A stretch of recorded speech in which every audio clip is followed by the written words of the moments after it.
dihormati. Ini suami, saya suami. Di mana harga diri saya? Ya memang ada harganya. Emang siapa kalau dibeberkan coba aibnya? Ada harganya nggak di hadapan keluarga? Enggak. Jangan mentang-mentang suami seakan-akan istri harus menghargai. Kita aja yang menghargai. Tapi gimana kalau istri ngeluhnya? Menghargai juga belum. Lakukan aja yang terbaik. Nanti Allah yang ngebulak-balik. Ya saya sudah berusaha menghargai, tapi kata istri saya cager gitu. Karena disebut sembuh. Ya udah nggak apa-apa. Terus lakukan yang baik. 3 kunci ini nih kalau mau menikmati hidup ini. Berharap orang jadi baik, jadi mulia, jadi selamat. Walaupun orang itu berbuat kurang baik ke kita, apa-apa, dan nggak rugi. Yang rugi itu kita yang berbuat jelek ya. Yang kedua, ngarep-ngarep kita jadi jalan kebaikan bagi orang lain. Dan yang ketiga, jangan ngarep apa-apa untuk kepentingan pribadi kita. Kalau pengen apa-apa dari makhluk, minta dulu ke Allah ya. Istri, kalau mau minta sesuatu ke suami, minta dulu ke Allah. Ya Allah, saya ingin punya sepatu baru. Mudah-mudahan suami saya jadi jalan rezeki. Baru bicara ke suami, Pak, suami sepatu saya sudah tinggal sebelah. Mau pakai punya bapak kegedean. Kalau ada rezekinya, belikan dong. Suami jangan mengatakan tidak. Insya Allah, minta ke Allah. Ya Allah, istri saya minta sepatu. Engkau sudah dengar permintaannya. Tolong dong kasih. Semua sepatu milik Allah, betul? Betul. Nanti dikasih ada. Jadi asli. Istri minta ke Allah, baru bicara ke suami. Suami juga jangan bisa apa-apa kalau Allah nggak ngasih. Minta juga ke Allah. Bisa udah dibeliin sepatu, minta lagi. Ya Allah, ini kurang pas dengan warna kerudungnya. Mulai nafsu ya. Pak, satu lagi yang ungu, yang kemarin kan pink. Jangan mengatakan tidak. Siapa bakal hayang dia.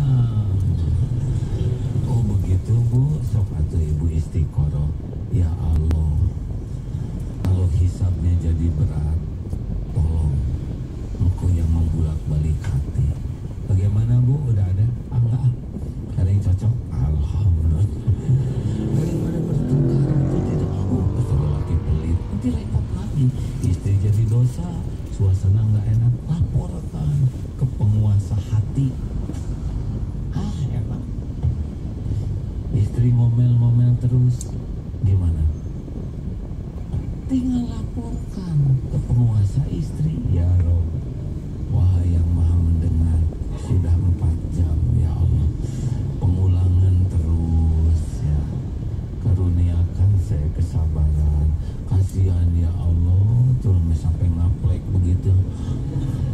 Makan kalau lagi ngambek, tuh lihat matanya. Ya Rob, hanya Engkau yang melembutkan hati. Apa? Komat kami apa? Pasti lapor ke Allah ya.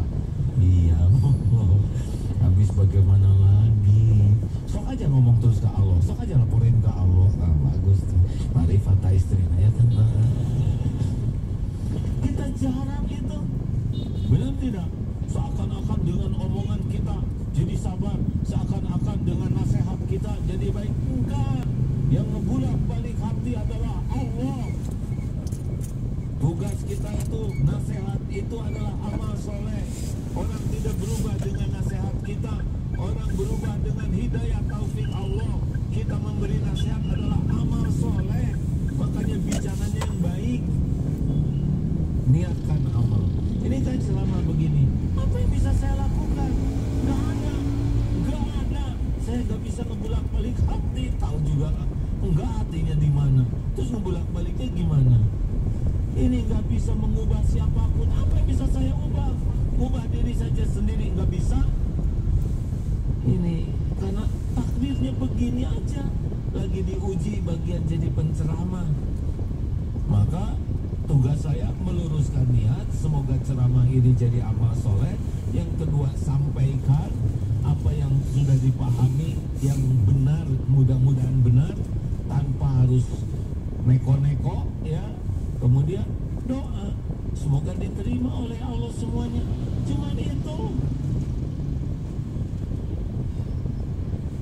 Bukan gak pengen ceramah seperti ulama yang lain, pengen saya juga. Ada ini dalil segala apal, ada apal tempatnya, gak tahu isinya. Belajar, tapi saya tidak boleh belajar untuk ceramah. Belajar itu untuk diamalkan, sampaikan sebisa. Gimana kalau ada yang nganggap, wah Ustadz itu mah ceramahnya cetek. Emang cetek. Itu mah ceramahnya kurang berbobot. Emang segini adanya, nggak apa-apa. Disebut cetek, tidak berbobot, dan emang begitu. Yang kita lakukan bukan untuk orang kagum, bukan supaya dianggap daya ingat kuat, hebat ceramahnya, menggetarkan jiwa, merasuk kolbu. Nggak ada perlunya. Keperluan kita mah cuma satu, diterima oleh Allah yang Maha Mendengar, selesai. Gimana?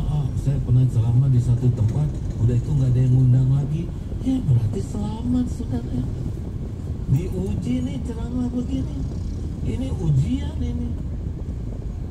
Enakan di sana duduk begitu aja. Ya, ini tiap patah kata dihisab ini. Beneran ini hadirin. Ya udah segitu. Jadi kalau ada yang ngasih nasihat, nasihatnya agak nyesek, ya nggak apa-apa. Kenapa sakit hati ya? Coba nih, dengar. Ada yang menasihati guru. Kata guru tuh, coba jaga akhlaknya, ibadahnya yang bagus, jangan terlalu banyak ngomong, tersinggung. Kita kan. Sedangkan guru tuh ngajak bener, siang malam berpikir agar kita jadi benar. Lalu kalau bicara tegas kepada kita, itu kan buah dari doa kita. Kita kan doa ihdinas siratal mustaqim, minta diberi petunjuk ke jalan yang lurus, jalan orang yang diberi nikmat, bukan jalan orang yang dimurkai Allah ataupun sesat.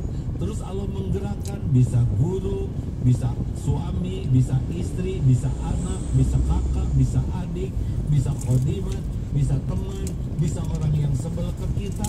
Terus kenapa kita jadi jengkel? Kenapa kita sakit hati? Gak ada kerjaan. Sakit hati tuh bikinan sendiri. Lebay. Lelaki, jangan lebay.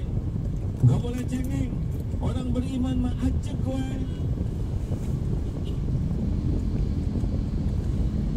Jangan curhat di medsos. Apa-apaan.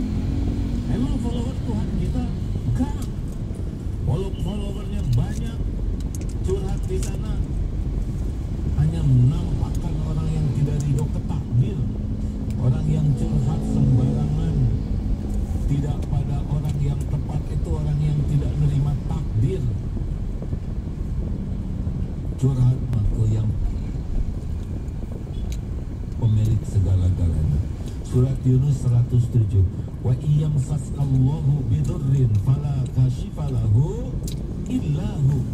Dan sekiranya Allah menimpakan kemudaratan padamu, tidak ada yang bisa menghilangkannya selain Dia. Allah sendiri.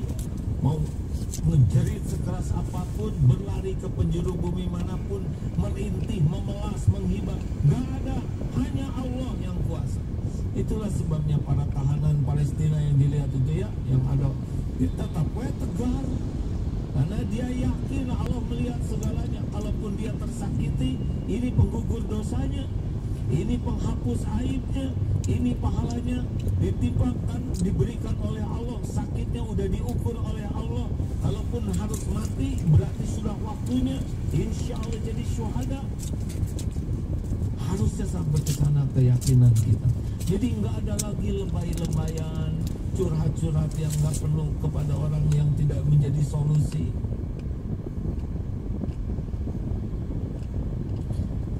Nggak adalah sikap emosional kalau kita nggak bersandar ke makhluk.